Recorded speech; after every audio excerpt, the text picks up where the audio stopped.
Okay, yes, I can hear you now, so I good to go. Yeah. Okay. So good evening, everybody. Thanks for your patience. Thank you for hanging on. Is so unreliable, so we'll just go straight. So today on Insights with Endliner, this is the 7th edition, and today we are looking at the issue of next of kin, will, and inheritance. Most of the time, many people just naturally assume that being the next of kin means that it guarantees you as a beneficiary to the will of the person, and a whole lot of questions just flooded my mind. I've seen it in movies, Nigerian movies, although I've heard it in stories, real life story situation that someone, uncle, aunties is made the next of kin, and the next minute, the only thing they think of is to plot the person's death, and just because they believe they've been a next of kin, it's an automatic right to inherit the person's property. So during the last week, I met Barrister Chioma. Oh, she said I should not call her Barrister again. I met Chioma Onyenucheya. Let me pronounce it. Onyenucheya-Uko. Onyenucheya-Uko. No, you are going to translate what Onyenucheya-Uko means, because it almost broke my teeth, and I was like in my head, what does Onyenucheya-Uko means? So you're first of all going to tell me that. Let me read your profile. She has special interest in family law practice with strong bias for women and children's rights. 1. She's currently the vice chair of the Unity Bar of the Nigerian Bar Association, in which auspices she heads the branch. Hey, Human Rights Committee. Fantastic. She's also the immediate past public relations officer of the International Federation of Women Lawyers. That's FIDA. I'm sure you must have heard a lot about FIDA and the activities. And she's also a member of the Chartered Institute of Arbitrators and the Institute of Chartered Mediators and Conciliators, respectively. Chioma lives in Abuja and practices as Zest Legal Consult. Now, who else do I need to bring except her? Because she's a gender activist.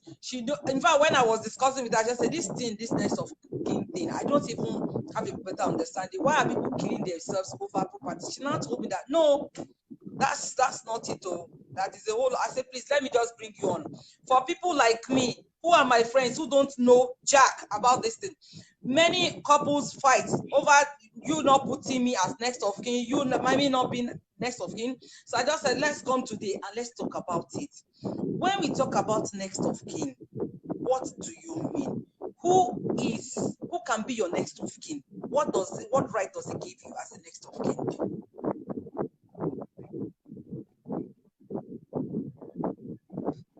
Okay, thank you very much for having me this evening, Ma. I'm so sorry for all the technical issues.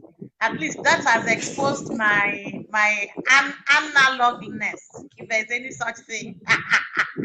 We are going to make you. Don't worry, I'll brush up and I'll take service. I mean, like the rest of you have. And before I answer, Abby. And before I answer that question, I'd like to answer the question you had asked earlier, which is what Onyenucheya means. And I restrict myself to what Onyenucheya means, being my maiden name, and the one I think the majority of people will find to be a bit more interesting. Onyenucheya simply means, translating literally, it simply means each to his ideals, each to his thoughts, each to his perceptions, and the rest of it. Yeah. So that's what it means.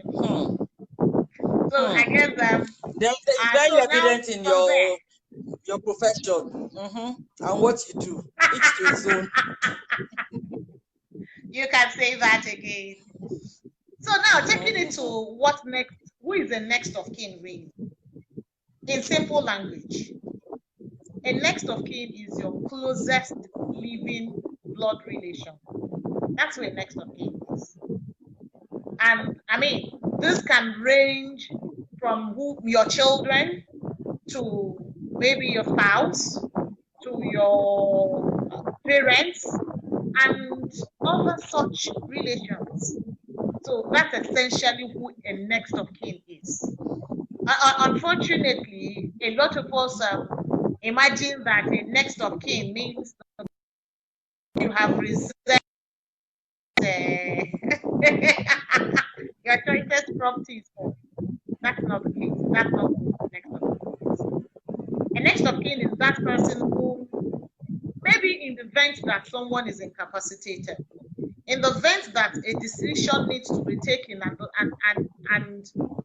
the person who has appointed a next of kin is unable by some incapacitation to make that decision, who can be called upon to make that decision? Somebody who, in the event of death, for example, should be notified in an emergency and the rest of it. That is who next of kin is. I understand how sometimes we think, since it is some appointment that infers responsibility, it should also come with some benefits. Of course, yes, it has its benefits, but not in the total manner we expect it or the layman interprets it to be. That's not who a next of kin is. A next of kin is simply your closest blood relation, that person who can.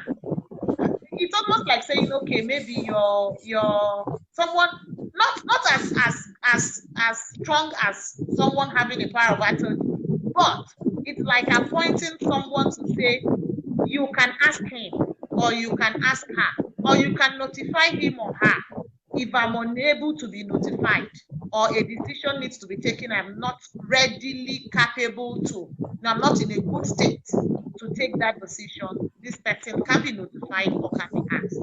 That's where next of kin is. Invariably, you're saying that if anyone makes me a next of kin now, it doesn't automatically translate to me inheriting the person's property. No. Then, if that is not the case, why do we always have these squabbles among relatives, family members, when it comes to the issue of next of kin? Say, oh, because he may be the next of kin, so it automatically means that I stand to benefit and run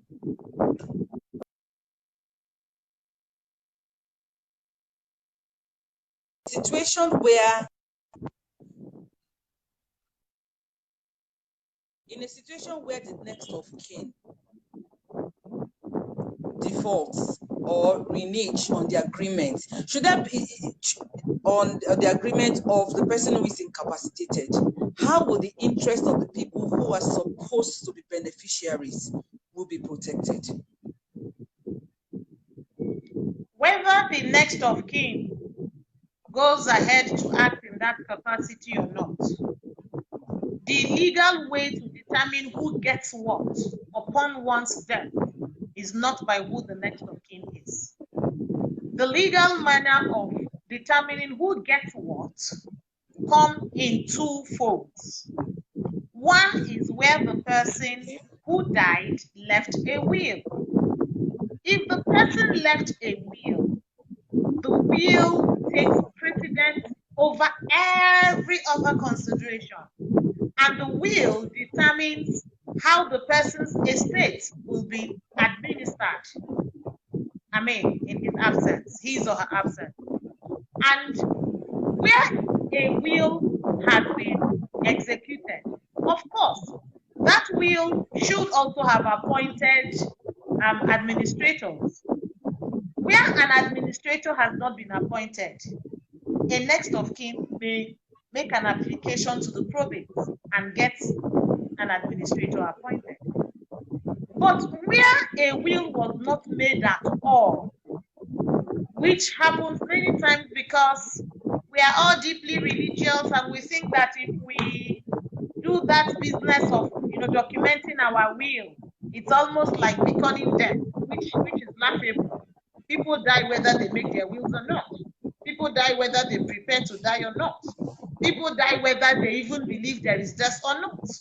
So, bearing that in mind, oftentimes the reality is that people die without making a will. And when that happens, two situations arise. Where the person who had died was one who was who conducted his affairs or her affairs under native law and custom. And an easy way to determine that is where the person is married and the marriage was conducted under native law and custom. That expressly means that the person's preference is that his or her affairs, his or her estate is administered under native law and custom. And where that is the case, the relevant native law and custom, according to where the person is from, takes precedence. That is where you will hear things like a woman cannot inherit from her husband. The first son, whether he is an imbecile or not, is the rightful heir. The person's younger brother takes right of precedence over his children, and some kind of obnoxious tradition. Those are the situations where those kind of things may hold sway. But where the person's lifetime, in the person's lifetime, he or she got married, by under statutes, the statute takes, English law, the received English law takes precedence. What it then means is that the loved ones of this departed person, and in this case, his next of kin, that is where the next of kin will feature again, but not mandatorily, will make an application to the probate registry through the probate registry for a letter of administration.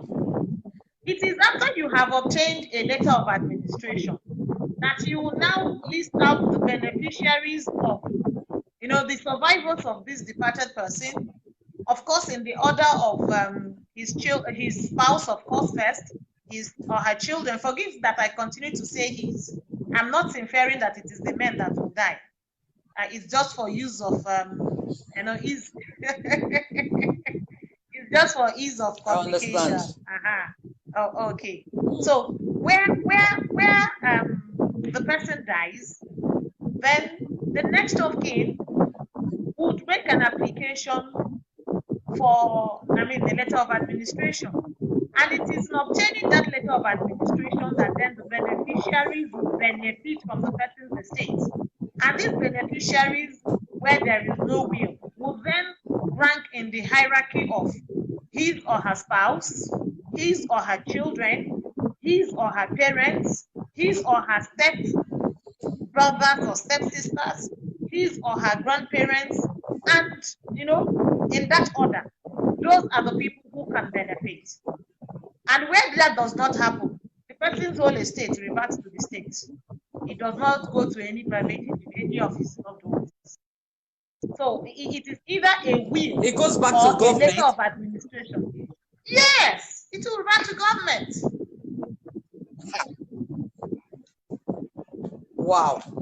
Now that is in theory, but we know it doesn't quite happen in practice, if you know what I mean. Which one remain where the family will live for government. But in theory, where the person has not left a will and where a letter of administration has not been obtained,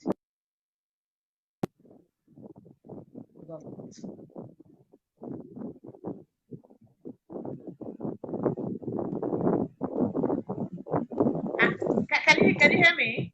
Yes, I can hear you. It was freezing at some point. Okay. Yes, I can hear you now. Okay. Yes.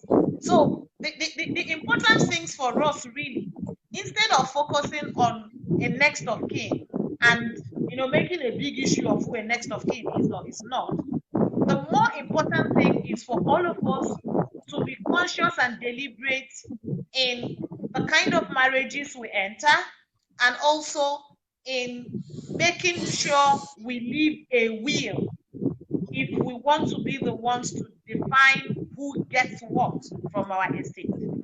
Because if we do not, we are leaving it to law. And if you leave it to law, there may be situations where you have a friend who has been most benevolent to you, who has been most loving, who has stood by you through thick and thin, and because you did not make a will, that person doesn't get a dime. that person doesn't get anything. Then you will have, blood relations who were otherwise strangers in your lifetime, just because they bear the same name with you, just because, they are family. They are the ones who get to pack the loot. To benefit. Yes. That's a very serious one.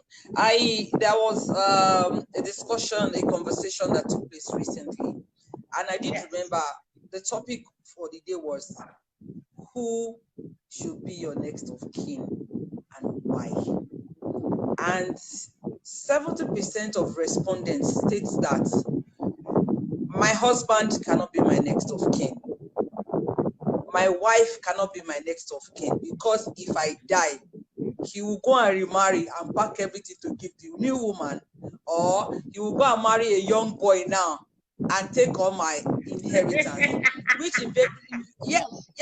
which invariably means that there is no trust, and it also, from my own layman's point of view, it means that you have just entered into an agreement, into a marriage, and to run at a loss if you are looking at inheritance. You understand? So in some instances, in some that way, that okay, I don't want this social family to suffer, you now went to bring your third party or fourth party relative to be your next of kin, and at the end of the day, it becomes a big deal when the person passes on. You understand what I'm saying? So it brings me to, I know some women who said, if I must have a next of kin, my son should be my next of kin. In this instance, some of this son or daughter could be an underage.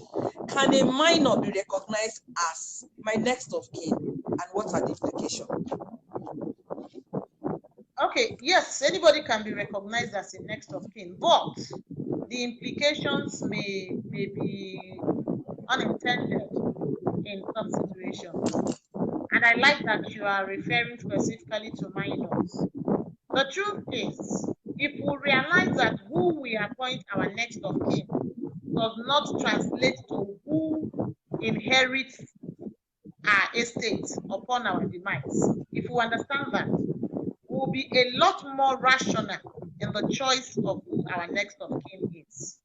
If you realize that who your next of kin is may just be about that person who is able to make an informed decision at that moment when you are incapacitated, you will realize that though you love your son and though you trust your son, if your son is a minor and will not be in the best, mental or developmental stage to be able to make informed decision, making him or her your next of kin will not benefit you in that circumstance.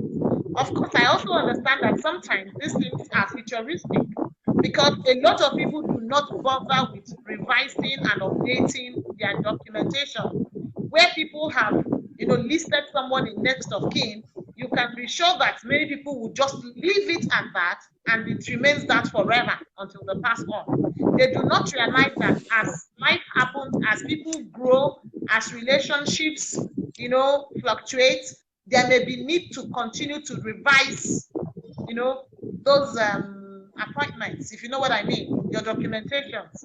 So since we don't do that, some people just appoint their 3-year-old daughter in the thought that, I know by the time she grows, she's the one who will continue. I'm going to die when I'm old and gray. And since I'm going to die when I'm old and gray, she would have come of age then, and she will be the one to, take those decisions, and she will also be the one to get notified. She will be the one to make the request and the rest of it. But it doesn't always follow. So if we understand that the next of kin is not an automatic beneficiary of your estate, then we will be more deliberate in appointing people who can act in that capacity. And that brings to bear whether that person is a minor, whether that person has the requisite mental stability, whether that person has the wherewithal generally to make an informed decision and act effectively in that capacity. So I think that what we need to realize primarily, like I say, I can say it a million times over, I need that to sink, if nothing else sinks. What I need to sink is that your next of kin is not your automatic beneficiary upon anyone's demise. No. After you have appointed a next of kin, it is that next of kin, like I have said, that will make the necessary application, that will make the necessary notification. Of course, that next of kin can also act through an attorney. Do you understand? So, unless you are sure that that next of kin, though being a minor, will have the right guidance to have somebody he or she will appoint an attorney to act on his or her behalf to make those necessary applications and requests, unless you are certain of that, which I doubt anybody can be really. So I think it may be best that in appointing our next of kin, we just appoint people that we know are able to discharge the responsibility of that. But really, it doesn't have a correlation on who your beneficiaries are. Okay, I have this question from Mr. Kende Kishola. He said, why do companies hand over the final entitlements of a deceased worker to his next of kin? Given the fact you just said that in the issue of entitlement and inheritance does not necessarily go to the next of kin. So why does this kind of situation happen in corporate organizations? Well, like many things happen because nobody protests it. When people don't protest things, anything happens. Anything can happen. If nobody makes a protest, yes, irregularities will happen and they will be assumed as normal. Where nobody comes forward to make a claim, it may be okay to do that for ease of what's it called now? For just to make quicken things up. It's easier. So they may opt for easy and an easy way out. But when there is a will and someone who is a beneficiary in a will steps forward, it will not matter who the next of kin is or not. It won't matter. Whoever the next of kin is becomes a secondary issue. Do you understand? So it is essentially because people do not protest some of the things that happen around them. I mean, you would ask, for example, if the law says that there should be no discrimination, why do women get discriminated against? Again, I will say it is because people don't protest. When you just accept things as, so that is my lot, that is how it is done, it is the custom, it is the way we do it here. Once you take it, it persists, it continues.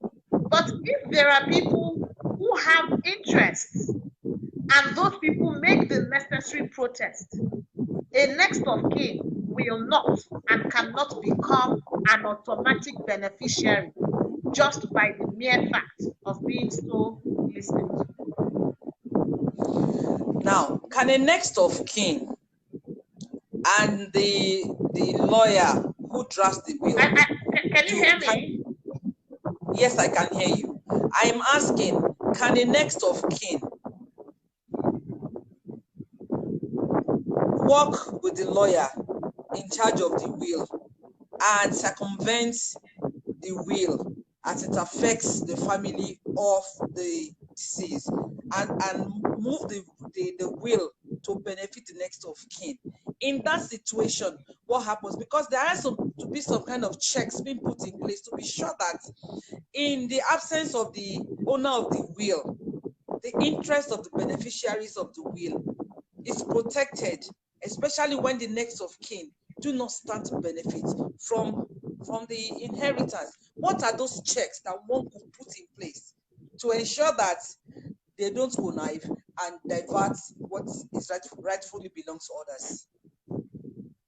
Where a will has been made, there is a second level of ensuring that that will is valid. And one of the things that can easily invalidate a will is evidence that a beneficiary of that will somehow influenced the outcome of the will. So, for example, in a situation where a next of kin is listed as a beneficiary or not, and then a next of kin works in concert with a lawyer and they doctor the will, or even works in concert with the lawyer and they influence the testator, that's the maker of the will, to include the next of kin in the will.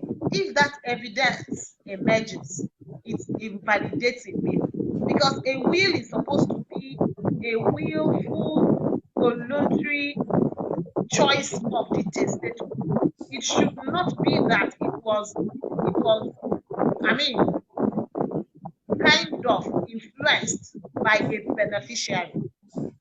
The testator should have given it of his or her free will. You are not, you find situations where maybe in families where there are troubles, maybe one of the children take their mother or take their father to his or her home and begins to take care of her and alienate her from the rest of the family and begins to tell them how they are the ones who have always looked out for them and, do all of those things to get the person to favor them above others in his or her will. Where there is evidence that such things were done and may have influenced the outcome of the will, it invalidates the will. It becomes one of the situations where, though there is a will, but that will not be enforced, and they will still have to revert to going to obtain a letter of administration and then administer the person's estates in that order. So what I'm trying to say is that it is unlawful, it is criminal for anybody to work in contact with anybody, whether as the next of kin or not, to tamper with a will. Where that happens, and there is evidence to show that it did happen, it nullifies whatever the person would have otherwise benefited. You get what I mean? So it nullifies that, it invalidates the will, and that will can be contested and yet. Chichi wrote that real property fall under different provisions too. Do we have such here? That I didn't hear. There are real property, that is property, buildings, yes, I know, estates, and like real estate. Real property fall under different provisions in will, in giving out will, that the issue of real property fall under different provisions. Because she said earlier that that in the states that there are cases where the will or property of such people, of next of kin, goes to government. You understand? So she is trying to say here that maybe do we have a situation where the real property fall under different provisions, or what is obtained in the will also affects real property in Nigeria? Okay, what usually happens is that, like I had said, assuming it's where a will has been made, no. If a will has been made, the will go in the order the testator has chosen for it to go.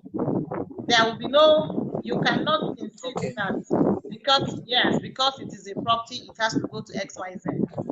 But where there is no will, I have a question. I have a question here. Can a verbal recognition of someone as your next of kin have any force of law? Is it possible? We are still dwelling so much on the next of kin. What is the extent of what force is it likely? No, in this situation, some people will just verbally say, Yinka, you are my next of kin, and it's not actually documented. So in the face of law, is it tenable? Is it acceptable? In the face of law, what will rank more will be the person's relationship to the deceased. Where the deceased has a surviving spouse and have surviving children, and that appointment as the next of kin is not documented, it will fall flat. So at every point in time, maybe what you're saying is that it has to be documented, or else it doesn't hold water. Yes. What I may want to include in this conversation about verbal, recognition is there are situations where people have children out of wedlock, and those children are recognized. If a man recognizes a child as his child, whether he married the mother or he did not marry the mother, the mere fact of that recognition, it does not have to be documented. Just that he recognized that child. Of course, there will be facts. There will be, facts that can be cited to show that he did recognize that child as his while he was alive. That alone makes that child a rightful heir, as much as children born within that wedding.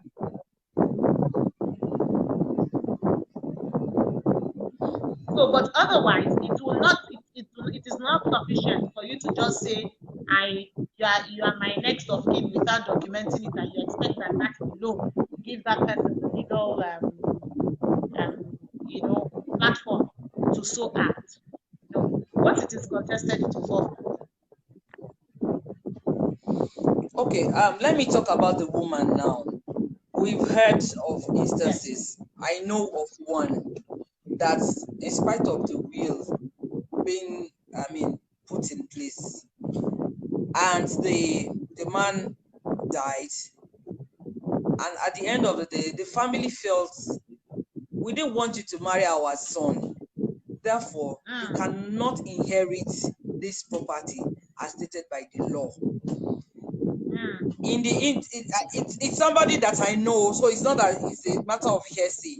Now, in this situation, she was threatened, and then, of course, she's afraid for her life, and she felt, no, let me not contest this, because I don't want them to kill my children for me.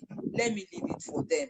Despite the fact that law actually, the will actually gave her a certain percentage of the man's inheritance, and she's deprived. What should be the next action that such woman should take? Because right now, all what she's saying that I want to leave everything for God. I don't want them to kill my children and what have you. And if you look at it, I know a house along that Lagos. I don't know who has taken over the Bobby Benson's case. After Bobby Benson's case, the children, they went to court, different wives, different children, and what have you. So in this situation, when the law states that a woman has a portion, and the family are saying that we didn't want you to be married in the first place to our son, therefore, if you know what is good for you, take a leave. What should she do? I know you are a gender activist, and I'm sure she's watching and she's hearing. What should she do? In simple language, she wants to go to church. To go to church and do what? And go and pray. No, you see, I had said earlier that a lot of improper things thrive because we do not protest, because we condone them, because we just easily accept them, no matter how unpleasant they are to us. We are a very passive people. We take down. We just leave everything to God. That is wrong. When a deceased made a will and you choose to not honor that will, you have failed that person. And in this instance, the woman being the deceased wife, she has failed her husband. Her late husband had intentions, and he documented those intentions. So the least honor you can do a dead person is to honor their intentions in a will. So why would you give it up to people he did not find deserving to leave those things to while he was alive. And I can imagine that in making that will, the man wasn't just thinking about his wife, he was also thinking about his children. He trusts that she's the one who is able to maintain his ideals and live. I mean, it's up to him trying to live his life through her. Since he will be gone, she's the one who will be able to maintain the things he cherished, the things he holds, of value. So if you allow the whole estate to go into the hands of people he did not find deserving to will it to, you have failed him. So I think that that woman is under responsibility, as far as I'm concerned, to fight for that will and ensure within her means that that will is executed as intended by the testator. It will be too cowardly to just take a walk and stay before they kill you.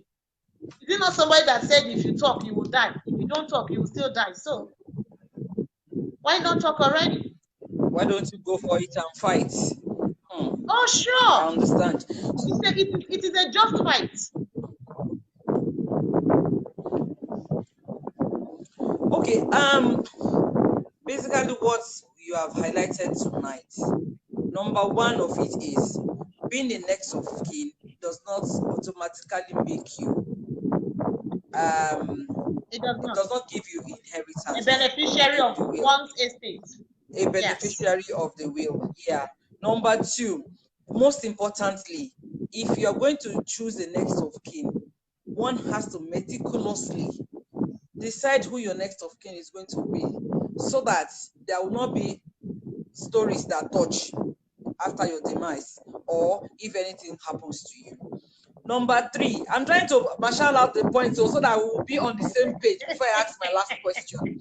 Number three, which is also very important, is the fact that when you are, it is not that when you do your will, you are going to die immediately, but writing a will, making a will is very, very important. How do you make the will? Is it by written will? I know some people, they say they do videos. Yeah, that some people do their will via videos. I don't know. You know, I'm a layman now. You have a better understanding of what I'm saying. Some are written documents. Is there no possibility of, if the written document is distorted, or can one not combine the two together to be sure that if the written will is tampered with, the one that is video can serve as evidence? At least video cannot be distorted, or can it be distorted too? Well, in these days of Photoshop and the rest of them, I don't know. But even where it becomes distorted, I'm sure that our tech-savvy people will also have a way of showing that it was distorted. There is, I mean, you can put even electronic documents to some further verification checks to ensure that it is in the order it was made and not doctored by anybody. So yes, I'm not going to foreclose the possibility of it being doctored, regardless being a video. But what the video will essentially do is that there are many situations where people contest maybe the state of mind of the testator, because there are situations where maybe a testator is almost in a vegetative state, and some people just, cook up whatever, a document, and get him or her to attend to it. Do you understand?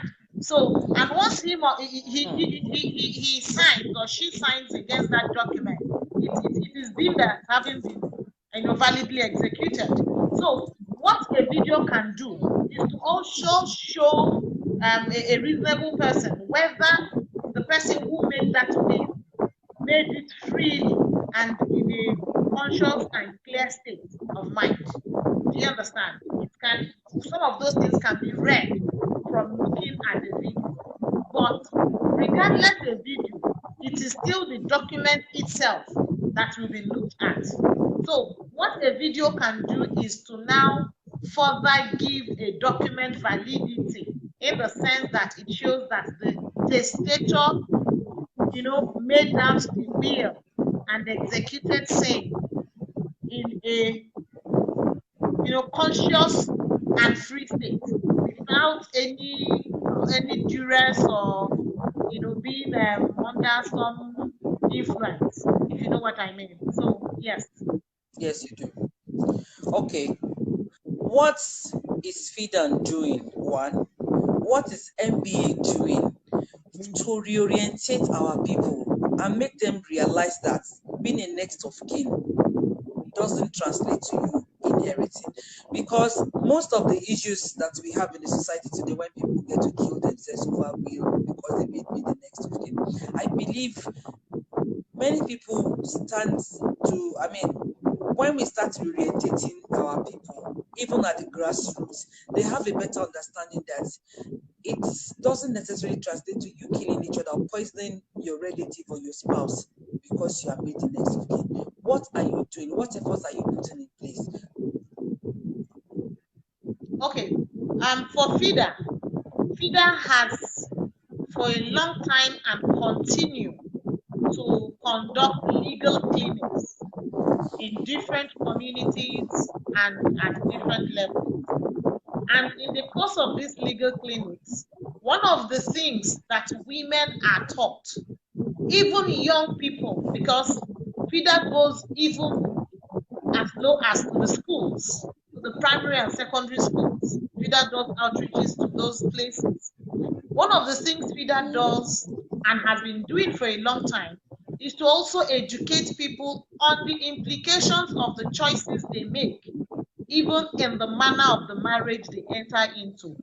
And while you were trying to encapsulate, the key points of this conversation, you omitted what I think is key, is a very important point, being that the manner of the administration of an estate of a deceased person is regulated by the kind of marriage that person entered into, mostly when the person is married. And what it means is that if the marriage was a customary marriage, you cannot convince us that that man intended for his estate to be administered under statute. It means the inference is that because he opted for a customary marriage, he prefers custom and tradition to regulate, to determine the administration of his estate or her estate. But that's you understand now. So beyond, sorry? I said that's wickedness. That is what? Wickedness. No. If there is any wickedness, any wickedness, that wickedness is by the person, is by you and I, is by us living now, who fail to do the things we ought to do. That is the wickedness. When we fail to do the things we ought to do, and we blindly just live through life, consequences, there are consequences for everything. When we pass, those things we refuse to attend to will determine the fate of our loved ones. They will determine the fate of those people we should have otherwise been careful to make specific provisions for. Do you understand? So you cannot blame those who... The blame should go to the person who refuses to do the needful, really.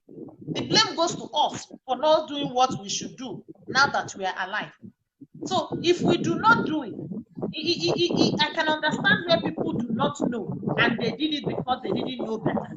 But even if you look at it that way, you will still see that most of the people who enforce some of these obnoxious customs don't also know better themselves. They believe it to be the right thing.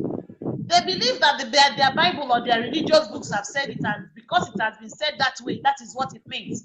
Even when they are interpreting those provisions out of context, they don't know better. They think it's the right thing. Very few of them do it maliciously. Yes, there are incidences where you find people who are malicious, who are just devious and deliberate in perpetrating evil. But the rest of the majority do it believing it. Our father told us, our mother said, my pastor taught us, my Bible said. They think it is the right thing. And so you see them righteously pursuing it, thinking they are on the right course. So until we pay attention to learn the right things and do the right things, we cannot hold any other person to account for the things we failed to do, which is why I like that you're asking what we are doing. And I've told you, FIDA has, for a long time running, and has continued to educate the public, both through traditional media and also online media, and of course by going to schools, marketplaces, communities, and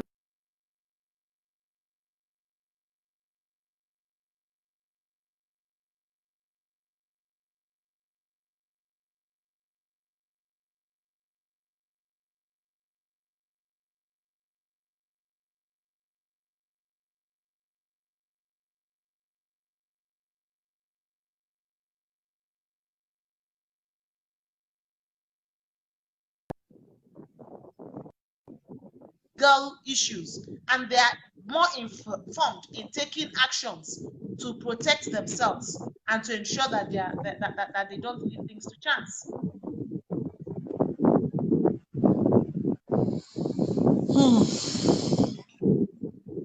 I want to believe that everybody has picked one or two things as a lesson tonight, which predominantly means that whether you are legally married or you are not legally married, you should start planning what comes to you next. And most importantly for the woman, you don't have to sit back and say because you are in love. Correct me, my honorable, my learned colleague. Yes, that's how they say it. Even though I'm not a lawyer, but the most important thing is true. But the most important thing is for on the side of the man and the woman. It's not love is not just enough. Yeah, but most important thing is to make adequate arrangements that if anything happens at any point in time, you should be prepared so that your relative, your spouses, your children will not suffer at the end of the day. My sister, I thank you so much for opening our eyes to see all these things. There are still many questions, but I want to bring you on radio so that we'll come and talk about it, so that it will be part of our own responsibility to sensitize our people out there and let them realize that being the next of kin does not make you a beneficiary of anybody's will, but rather you start plotting it now and start planning it so that at the end of the day you will not won't suffer in vain, you won't work in vain, and you will not work for another to come and eat, because that one is very important. I will not come and suffer with any man now, and at the end of the day, God forbid bad thing, another person will come, because there is no will, because there is nothing documented. It's gone. Somebody else will get to inherit it, and that's just the end of it. So I want to thank you for creating time to be part of it, and I want to believe when next I call you, you are going to answer me. I know you're a very busy woman, but we'll reschedule it and arrange for you to be part of it. I thank you very much. So my people, thank you so much for being part of this. I'm coming back, and very soon too. And we're going to talk about issues that borders on our lives. But before I go, don't forget, this is very important. Mind who your next of kin is. Mind the structure you are putting in place. What are those things you are going to put in place to safeguard you and safeguard your family and your inheritance?